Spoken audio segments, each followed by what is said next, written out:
Welcome everyone. So excited to have you all for the final Get Living Live of 2020, if you can believe that. It's been a wild ride this year, and we're really, really excited to have so many returners and some new faces on the webinar series. So I will share my screen right now if I can figure out. I still can't figure out my double monitor screen sharing, if you can believe that after all this time. But all right, so is everyone seeing? Nope, that's not the right one. Perfect. We're gonna do it. It's gonna happen. Okay, got it. Everyone's seeing that now, yeah? Yep. Perfect. So the theme for this month is Do Not Disturb December. And we're really, really excited to have one of our favorite partners with us today from TrueMotion, Matt Fiorentino, to talk a little bit about not only Do Not Disturb while driving, but also just sharing some of the really fantastic info and resources that the folks at TrueMotion have been gathering and always are gathering. And I know that a lot of you on the call today are working really hard to disseminate information to chapters and students and to your peers, for those of you who are students. So I think that this is going to be a really great way to close out the year. So before we dig in, Matt, I would love if you could just tell everyone a little bit about you and your work and TrueMotion, for those of us who aren't familiar. Yeah, absolutely. So first of all, thank you for having me. It's great to be here. I'm excited to speak with all of you. So if you haven't heard of TrueMotion, we are a Boston tech company. We've been around for about 7 or 8 years. We started back in 2012 when a couple of graduate students in an entrepreneurship class got together and bonded because both of their fathers were long-haul truck drivers. And they decided to make truck driving safer to keep these guys awake at night. But along the journey, they kind of shifted gears and decided to tackle a different problem, distracted driving and making roads safer. So the mission of the company really became making driving safer and more affordable for everyone. And we do this in a number of different ways. So first of all, just on the platform overall, it detects what kind of transportation you're using. So it knows if you're on a bus, if you're riding a bike, if you're on an airplane, train, etc. And for detecting driving behaviors, obviously we can detect when you're in a car. And then once we know that you're in a car, we need to know if you're the driver or the passenger, because if you're the driver, we want to make sure that we're detecting the right behaviors as a driver versus if you're the passenger and you're using your phone there. So we use different signals that we get from the phone, like how you rotate into and out of the car. So if you're the driver, you're going to rotate counterclockwise as you're getting into the car. You might put the phone into the mount so you can see it from maps. You might put it in a cup holder. You probably connect to Bluetooth so you can listen to music, make phone calls. And then people usually go to the same places. They have like their work, their school, maybe a third place, and then they come home. So we can detect when you're driving a car. And once we do that, we can see the different events as you're driving. So when you slam on the brakes, when you're speeding, the time of day that you're driving. And we can detect distracted driving with a very high level of granularity. So we can see what we call active distracted driving. This is when the screen is on and you're tapping or swiping the screen. So this is pretty indicative of sending text messages or using an app like Instagram to swipe through. And then we detect passive distraction. And that's what I was talking about before. Like you have a map open or maybe you're listening to music, but you're not really interacting with the phone. We can tell when you're making handheld phone calls as well as hands-free phone calls. And then the last thing we can detect while you're driving is when you get into a car crash. And so in terms of making driving safer overall, by detecting all these different behaviors, we can make people aware of them. So a lot of times people are just not aware of how bad a driver they are. So they don't realize how often they're slamming on the brakes or how often they speed, and really how often they're texting and driving. And so awareness around that really helps drop those numbers. So we can help reduce crashes by reducing the amount of distracted driving and getting people to drive safer. But then if you get into a car crash, our technology can detect that. And then we can send an ambulance directly to your location. And there are around 2,000 people who die every year because emergency services don't get to the crash on time. So we're making driving safer on those two dimensions. And then in terms of making driving more affordable, our customers are the largest insurers in the United States. So you probably heard of a lot of like Geico and Progressive and Farmers are all customers of ours. And they use our technology to introduce what's called a usage-based insurance program. And the way insurance works typically is that you go to Geico or Progressive and say, hey, I want to get insurance, and they will run all these different checks on you, like your credit score. So this has to do with, did you pay your electric bill on time? Your zip code, your age, the kind of car you have, your history of driving, have you gotten into crashes, your motor vehicle reports, so like, have you been pulled over? And they will create basically a risk assessment of how safe a driver you are. If they deem you to be a safer driver, you will pay less on insurance. If you are a riskier driver, you will pay more. But the reality is that a lot of people look very similar on paper. So people who live in the same area, have the same credit score, drive the same car, and basically have a lot of the same characteristics will essentially get the same rate from the insurer.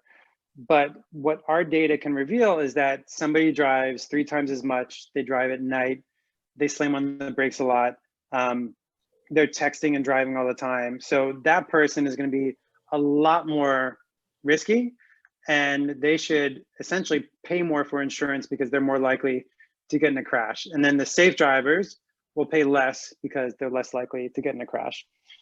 So there are these incentives that we have that when these programs are rolled out and people join, they're incented to drive safer because they can save $300, $400, $500 on insurance every year.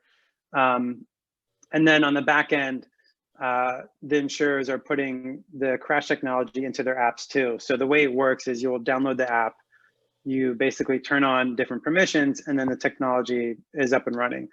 And a big thing that we're focused on now is just getting this into the hands of as many people as possible. And so insurers were our first customer because it made a lot of sense with the usage-based insurance idea because our data was very good for that. But now we're going to expand beyond that and hopefully get our crash technology into the hands of as many people as possible. And so I forgot, like my role at TrueMotion, I'm the director of marketing. So I run everything marketing there. So I hope that that's okay for an overview. I'm happy to answer other questions on that. Yeah, definitely. I think everyone, I know that honestly, there were some things in there that I didn't even know. So it's amazing to have you here. I think that for the most part, actually, before I move on, if you guys do have questions, please go ahead and put them in the chat and we'll circle back to them all at the end of the webinar. So I think for us, especially on this web series, a lot of the folks that we usually have on are people kind of on the TextLess Live More or on the sad side, as far as we're talking about people who are drivers, who are advocates, who are working sort of from the in the traffic safety space, kind of with the opponent of technology, right? Like we're trying to combat this digital distraction. And then of course we have, you guys are a tech company. So I think that your perspective is really unique and different from the normal speakers that we have. So I did want to ask you, before we really dive into sort of the nitty gritty, what we're talking about here is kind of like using technology to change the way that we use technology, right? So that we're not, yeah, exactly. So that we're not doing something dangerous. So, and this is sort of a catch-22 that we have at TextLess Live More too, and that we talk about all the time, right? Like this webinar is a perfect example. Like we're on the internet having screen time together to talk about digital wellness and digital distraction and how we can do less of that. So we spend a lot of time kicking around that sort of irony and that catch-22. And I wonder what the experience of that is at TrueMotion and how you see the role of technology and the role of tech companies, especially from smaller companies like you all and all the way up to, you know, the big tycoons in the industry. What is the role and what is the responsibility of technology in this conversation? Yeah, that's an awesome question. I think like we are using the problem to solve the problem, essentially. And there's a lot of things to talk about here.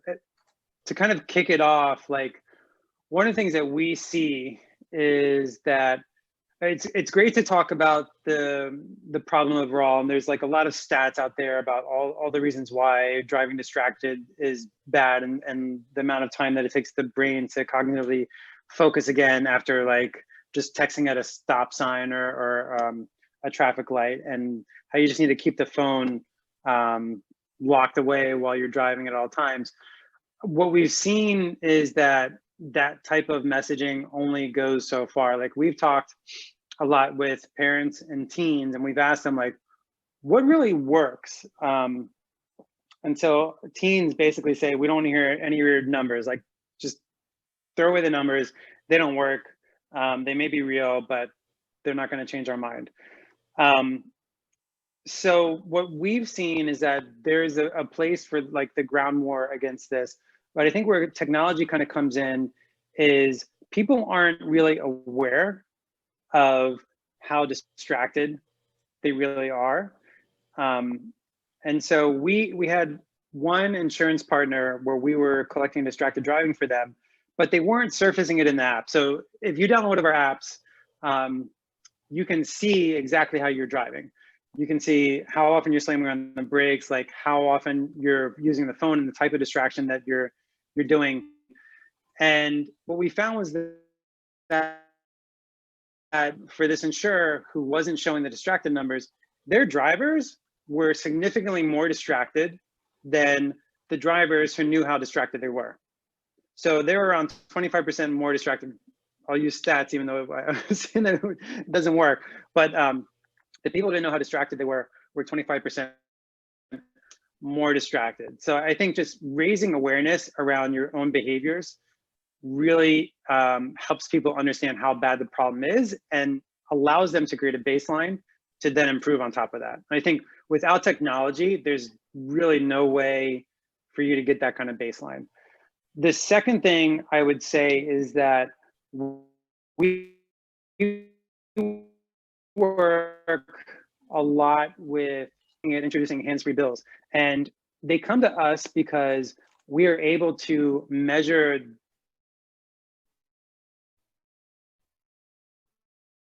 the changes across tens of thousands of drivers the day before a law goes into effect, and then the day afterwards. So legislatures come to us. So we have data from Oregon, we have data from Georgia. We were going to have data from Massachusetts, where we're based, but COVID happened and that messed up all of the data on that research. But what we've seen is that before state bans go into effect, distracted driving levels are about 20% higher. So they actually really work. And I would say that without technology, it's really hard to understand the immediate impact of having these types of state bans go into effect. And it's really important to be able to show how powerful they are. One, for the state that puts it into effect, so that they can say, we did this, it's working. And then two, for other states who are looking to do this in the future, to point to evidence that it's actually working out in the field. And really the only way you can do that quickly is with technology like TrueMotion has. I'd say the third issue here is that, yes, phones are the core problem. People are addicted to their phones. And with distracted driving, the major tech platforms, Apple and Google, I think could solve the problem pretty quickly. Like Apple introduced Do Not Disturb while driving a few years ago, and they did it in a way where it's kind of like checking a box, where they recognized that it was a problem, but they didn't really go fully into it so that they would really solve the problem. And so what ended up happening was that they introduced the feature, but it's kind of buried within systems, and people don't really know that it's there. So we've done a lot of research into how people turn Do Not Disturb while driving on, and they're like 10 to 20% of people don't even know it exists. So like Apple could just come in and say, you have to turn this on when somebody starts using the phone for the first time. They could alert people every month or so if they don't have it turned on. Then they could even make it easier for apps like we have. So we have an app called TrueMotion Family that's designed for parents with teens to download and use to get a 360-degree view of how the family is driving. But allowing apps like that to say, hey, you know, one of the big things that you can do is turn on Do Not Disturb while driving. So I think if the platforms were more aggressive about it, they could get a lot more people to adopt Do Not Disturb while driving. Right now, it's between, I think, 30 and 35%, depending on the population. But it's also really important. I hope everyone on the phone has it turned, on the call has it turned on, just because like it's one of the best ways to just prevent yourself from using the phone while you're driving, because it shuts down all notifications, and it takes away that temptation to respond to something. Like a news alert comes in, there's a new tweet, there's a new message. You just don't see that until you get to where you're going. So it really removes that kind of temptation. So I think in terms of like what you guys are doing and pressure that you can apply is, I think we should be more aggressive with the big tech platforms on changes that they can introduce, because they did a little bit of it, but there's a lot more that they could do. Yeah. Yeah, I think that I mean, that is really like something that we've been talking about a lot this year, right? Especially in the digital wellness space. Like, how can, I mean, you've seen The Social Dilemma, I'm assuming. Yes. Yep. Okay, so we talked a lot about The Social Dilemma when it came out, and what action can we take, right? Because I think a lot of people walked away from that documentary saying like, oh my God, like, what are we gonna do? What can I do? And we've been talking a lot about like the power that young people especially have to affect change, especially, you know, with respect to laws and regulations that are in place on technology. And of course, we're seeing something really interesting happening right now with Facebook in the news. But I think that you're exactly right, that, and I remember we worked together on the Do Not Disturb while driving sort of push to try and make that opt out instead of an opt in feature. Right. But I guess I'm curious,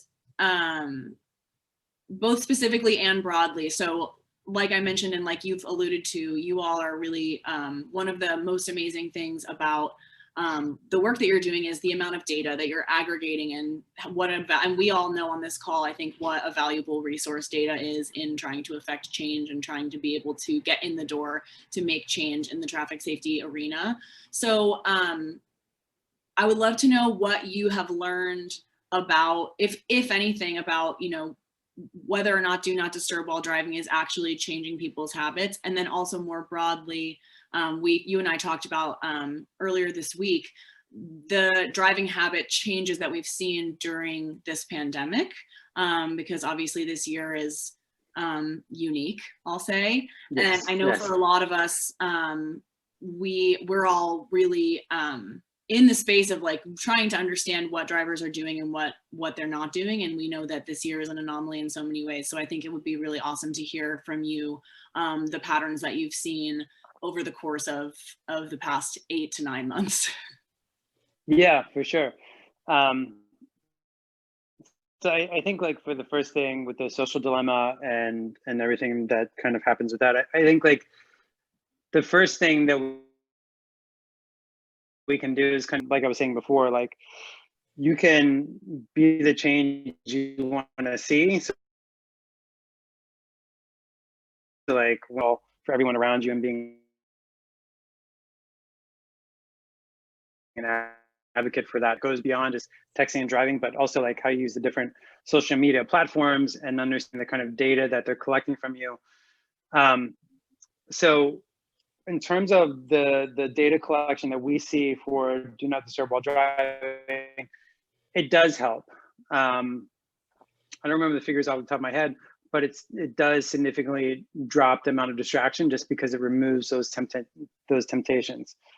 And then for this year, like I was kind of alluding to before, one of the things that we were looking forward to at TrueMotion in Massachusetts was that Massachusetts introduced this handheld ban that went live, I believe it was back in January or February. And we were really excited to go and report on the results of the first month or so to show the drop in distraction. And then COVID hit. And like just the roads all basically shut down. And what we saw was something pretty interesting. When the roads opened up and there were very few people driving, really bad behaviors started coming out. So people were speeding more, like significantly more, going 15, 20 miles an hour over the speed limit. They were texting a significant amount more. And depending on the geography, like we've seen a 15% increase, we've seen a 50% increase depending on where people are. So that's like a massive increase.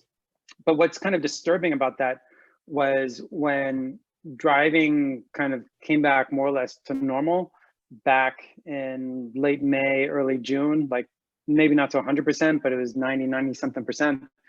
The roads filled up again, but the bad behaviors didn't really go away. So they stayed at those elevated levels. So people will continue to speed and they continue to use their phones while they were driving. And like one of the interesting statistics that we saw to come out of like that quiet period was that there were fewer crashes overall, but there were more fatalities per crash. So when people did crash, they were dying more often because of it, because they were going faster.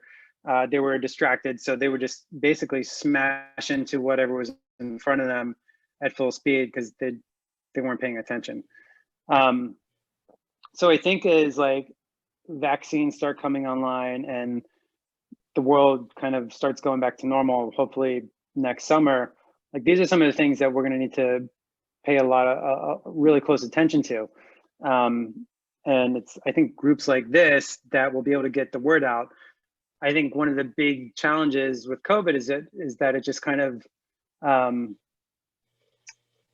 blanketed everything else. Like it was really hard to get any kind of news or messaging out about issues like distracted driving, just because everyone was so focused on COVID. So it's hard, I think, even at the state level, for people to say, all right, well, distracted driving is a problem, but like first we have to figure out how do we get masks to everybody? How are we going to distribute this vaccine?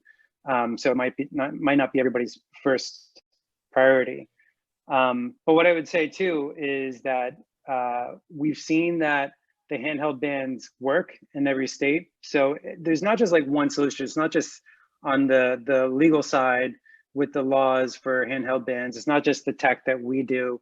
It's not just insurance, but it's like, it's those three along with police enforcement and everything that you guys are doing together that's really going to make big strides against distracted driving. So like we tell people if they're passionate about taking down distracted driving, like one, you have to take responsibility for your own actions and then be an advocate with your family, your friends, you know, post things online that aren't like preachy, but just keeps it in people's mindset. So there's just continuous awareness around it. And we actually did this research a couple of years ago on the most viral videos around distracted driving, because we're like, what's the messaging that's resonating with people?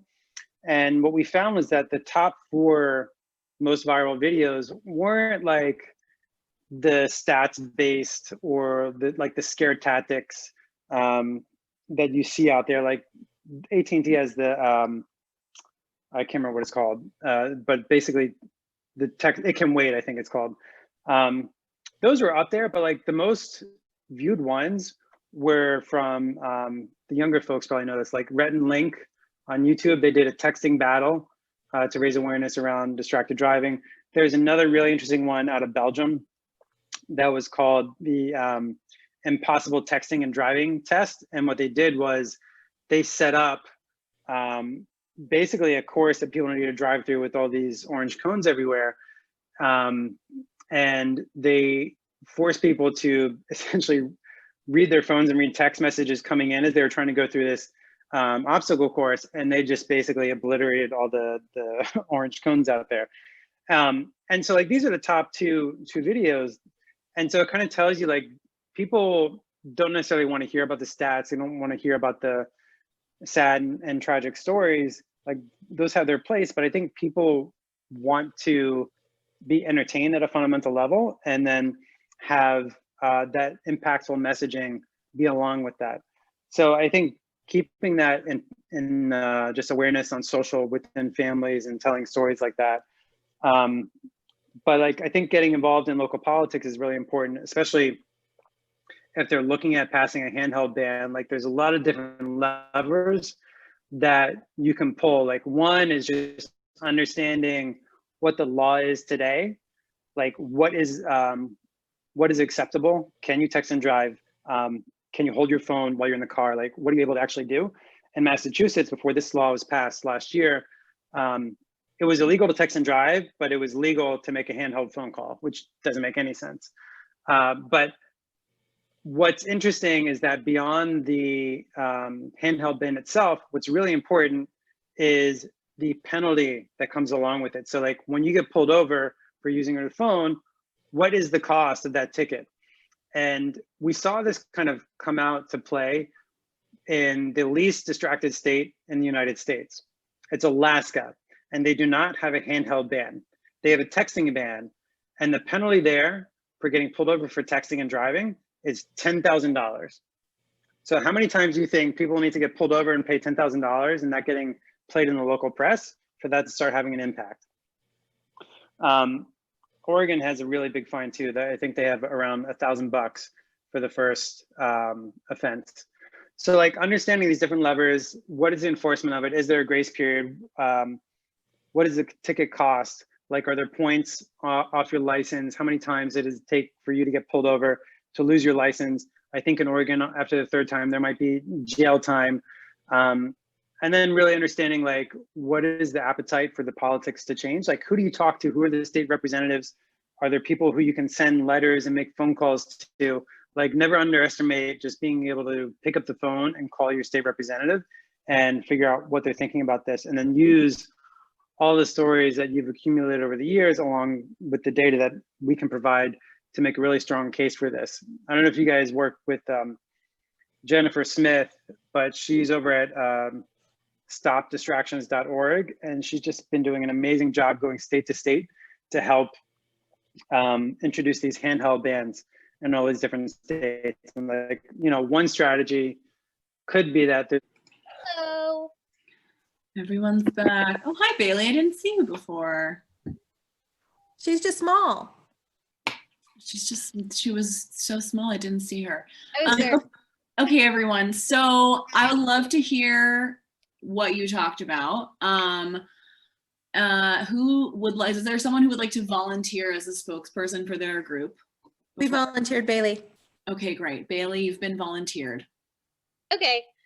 We really just talked about like how apps really can help. And I talked about like, I've had apps in the past with my family, and we've had competitions like where, you know, it shows you get a certain score, or it like just makes you more aware of what you're actually doing behind the wheel. And, you know, even if it's something you don't think is bad, it really can be.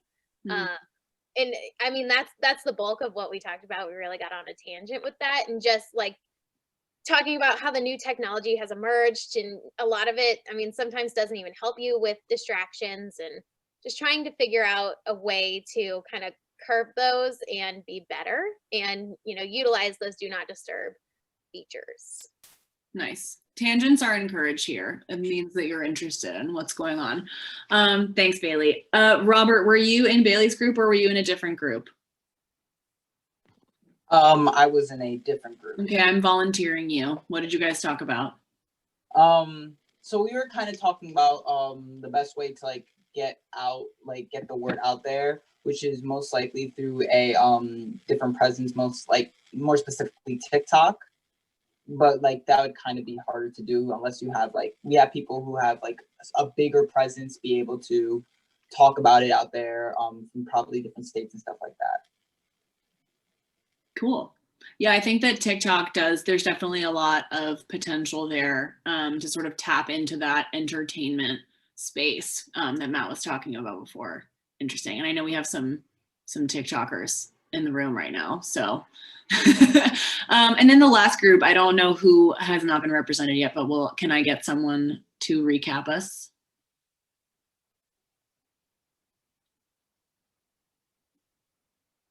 Carol, do you want to go? I don't mind going. You can go, Aaron. Aaron, take it away. Okay. So our group talked about just, I guess, the benefits just personally from implementing the Do Not Disturb while driving specifically, but also in general. We mentioned that first, what we would want to do is just make sure that everyone within our circle is utilizing this feature. I know that I'm sure my family is not aware, so I need to make sure that they are utilizing this feature and trying to come across not from just a place of, oh, here are the statistics, and using math to show why it's I guess more scary, kind of we were talking about earlier, and more from just a place of care, where, hey, listen, I want you to turn on this feature because I care about you and I don't want anything to happen to you. And then from there, we talked about just the overall benefits of Do Not Disturb. We all talked about how in our own lives, whether just from work or personal, we have that social media addiction and how it can be a great way of just breaking those habits where you just find yourself in bed scrolling aimlessly and is not doing anything for our mental health or well-being, or even just for our own productivity's sake. And we also talked about it as a way of communicating that Do Not Disturb could be a great way of fighting that notification dread, where you get those pings, you see those notification circles, and you're just like, oh my gosh, I do not have the energy to reply to this or deal with this right now. And that can be a professional and polite way of combating that dread. Yeah, awesome. Wow, everyone covered basically all the things, which is fantastic. I think your point, Aaron, about, starting with your circle, kind of doing the like ripple effect, right? So you start with yourself, and then the people around you, and then the people around them, and outward and outward and outward, and you get that sort of concentric circle spread. There's a lot of power in that. And I know that for a lot of us, that's sort of the founding principle of a lot of the programs that we're using. So I'm glad you brought that up. Awesome. So in the interest of getting everyone out before 5, which is something that I like to do on these calls, I want to turn it over to questions. So I know we covered a lot of ground, but does anyone have any questions for Matt about anything he brought up today? Lauren, go for it. Do you foresee the insurance companies in the future almost mandating that folks use these driving behavioral apps to manage their insurance? Maybe. I think it'll be interesting to see how far they can get with the individual state regulators. So like, you cannot have these programs in California today. It's not allowed. And then in New York, there are other restrictions.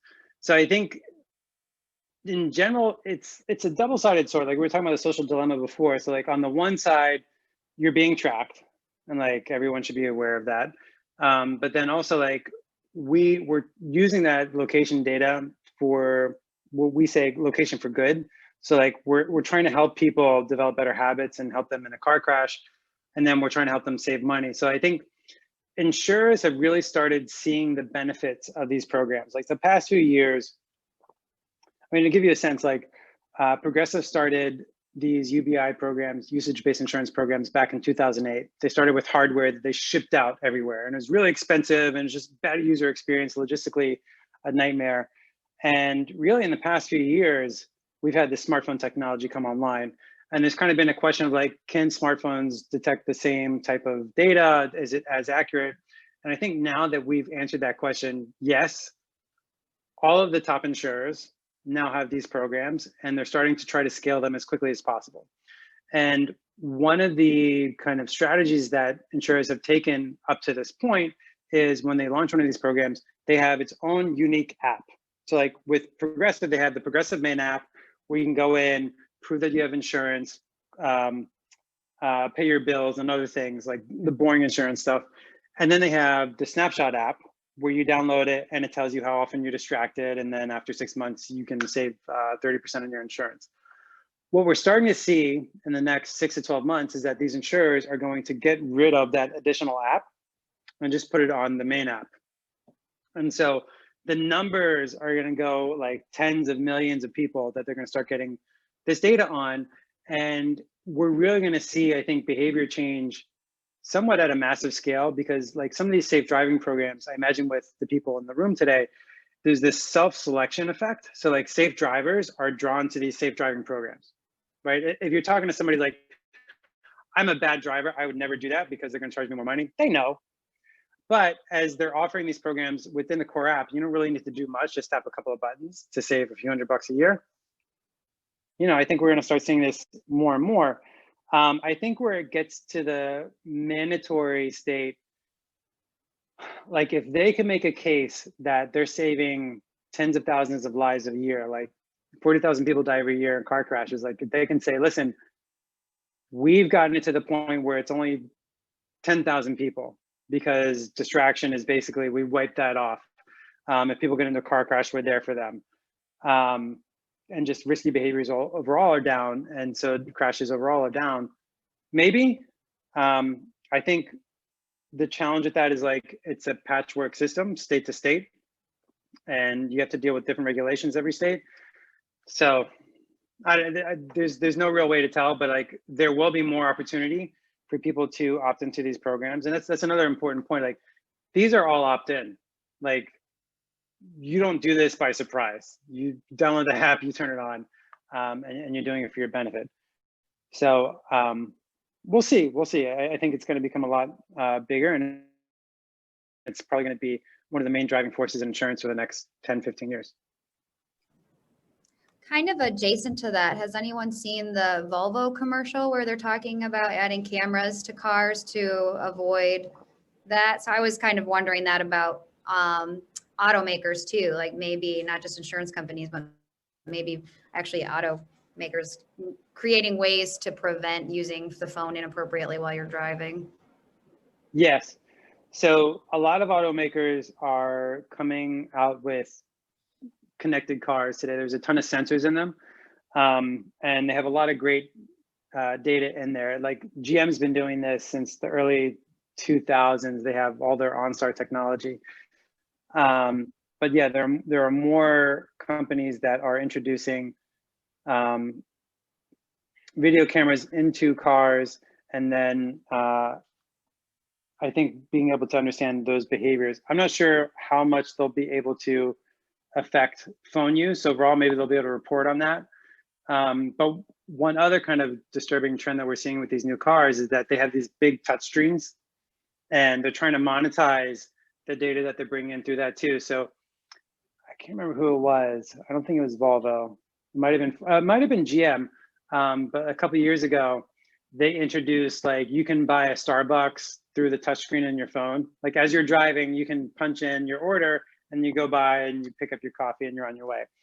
And so it's like they're getting more data, but they're also introducing more distractions in the car that are beyond the phone. And they're doing it to open up these new business lines for merchandising like that. I think one other point about connected cars is that the overall fleet in the United States takes around 10 to 12 years to turn over. So they're like, I don't know, let's say 200 million cars on the road. It's going to take a long time for these new cars to become the norm. So like another 10, 15 years. So that's why like we're really focused on the phone today to help people understand their behaviors, because everyone has a phone, right? And not everyone has one of those fancy new cars with all the sensors. And so we'll see how that goes over the next 10, 15 years. But we know that automakers are looking to introduce crash features. They're looking to engage their customers, just like insurers are. to make sure that their next car is a Ford or a Chevy or whatever it happens to be. And they think that the driving data that we're collecting could be a key component of that. Awesome. Thank you. That's really informative. Any final questions before we close out for 2020 on GetLiving Live? I have one recommendation on the content side. Please. Geico introduced what they call smart dogs. This was like a year ago or so. I don't know if you guys have seen it, for do not disturb while driving. So that was a really interesting approach to it.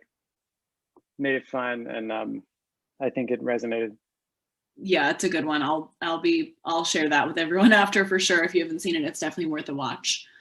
All right, fabulous. Well, if there are no other questions, I just want to say thank you all so much for attending, and thank you so much, Matt, for this awesome conversation. I think I know I learned a lot, and I think that there's lots of good grist for the mill here. So hopefully an ongoing conversation. Awesome. It's great to be here with you guys. Yeah, thank you so much. We're going to pick this series back up again in January, and we will be making some edits as far as the time